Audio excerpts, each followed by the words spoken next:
ಭಾಷಾಯತೆಯನ್ನ ಕಾಪಾಡ್ತಕ್ಕಂತಹ ಕೆಲಸ ನಮ್ಮ ದೇಶದಲ್ಲಿ ಆಗಿದೆ. ಆದ್ರೆ ಇವತ್ತು ವ್ಯವಸ್ಥಿತವಾಗಿ ನಮ್ಮ ಭಾಷೆಯನ್ನ ಹತ್ತಿಕ್ಕತಕ್ಕಂತ ಕೆಲಸ ದುಸ್ಸಾಹಸಕ್ಕೆ ಮತ್ತೊಮ್ಮೆ ಅಧಿಕಾರ ದುರುಪಯೋಗ ಮಾಡಿಕೊಂಡು ಕೇಂದ್ರ ಸರ್ಕಾರ ಮಾಡ್ತಾ ಇರೋದ್ರ ಬಗ್ಗೆನೂ ನಾವು ಎಚ್ಚೆತ್ತುಕೊಳ್ಬೇಕು. ಅದು ಕೂಡ ಸಂವಿಧಾನಕ್ಕೆ ಮಾಡತಕ್ಕಂತಹ ಗೌರವ ಅಲ್ಲ.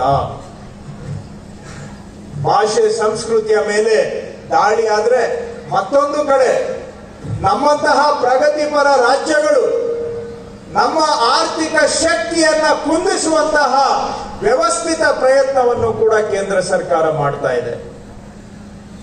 ಕರ್ನಾಟಕ ಒಂದು ರೀತಿ ದೇಶಕ್ಕೆ ಕೊಡುಗೆಯನ್ನ ಕೊಡ್ತಕ್ಕಂತಹ ಅಕ್ಷಯ ಪಾತ್ರೆ ಕರ್ನಾಟಕ ಅಂತ ಹೇಳಬಹುದು.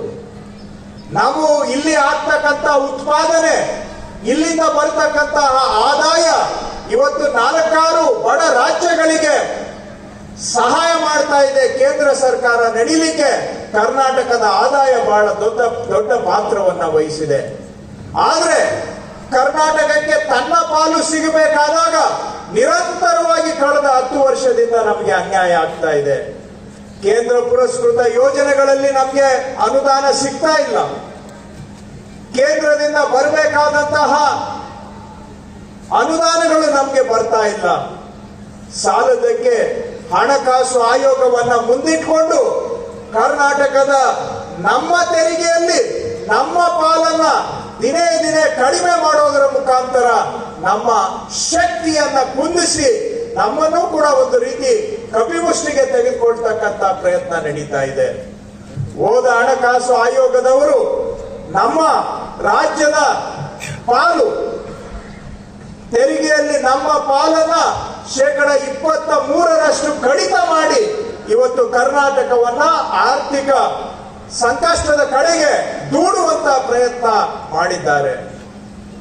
ಈಗ ಮತ್ತೊಂದು ಹಣಕಾಸು ಆಯೋಗ ತನ್ನ ವರದಿಯನ್ನ ಕೊಡುವಂತ ಘಟ್ಟಕ್ಕೆ ನಾವು ಬಂದಿದ್ದೇವೆ.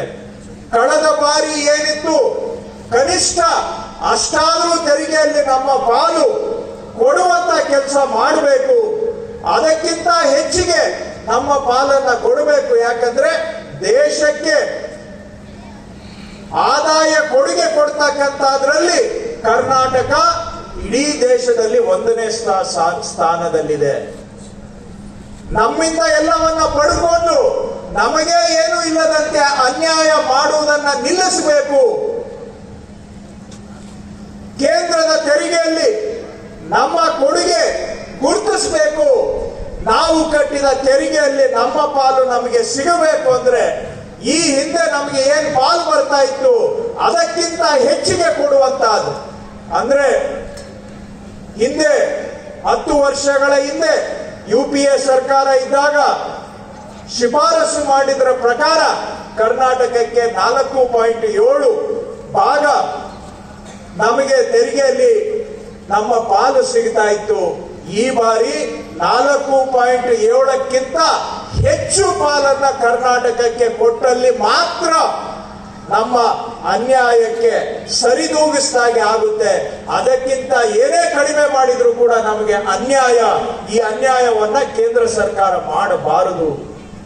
ರಾಜ್ಯಗಳಿಗೆ ಅನ್ಯಾಯ ಮಾಡಿದ್ರೆ ಅದು ದೇಶಕ್ಕೂ ಒಳ್ಳೇದಾಗೋದಿಲ್ಲ. ರಾಜ್ಯಗಳು ಸಂಪದ್ಭರಿತವಾಗಿ ಸ್ವತಂತ್ರವಾಗಿ ಸ್ವಾಯತ್ತತೆಯಿಂದ ಕೆಲಸ ಮಾಡಿದ್ರೆ, ರಾಜ್ಯಗಳು ಪ್ರಗತಿಯನ್ನ ಸಾಧಿಸಿದ್ರೆ ದೇಶನೂ ಪ್ರಗತಿಯನ್ನ ಸಾಧಿಸುತ್ತೆ.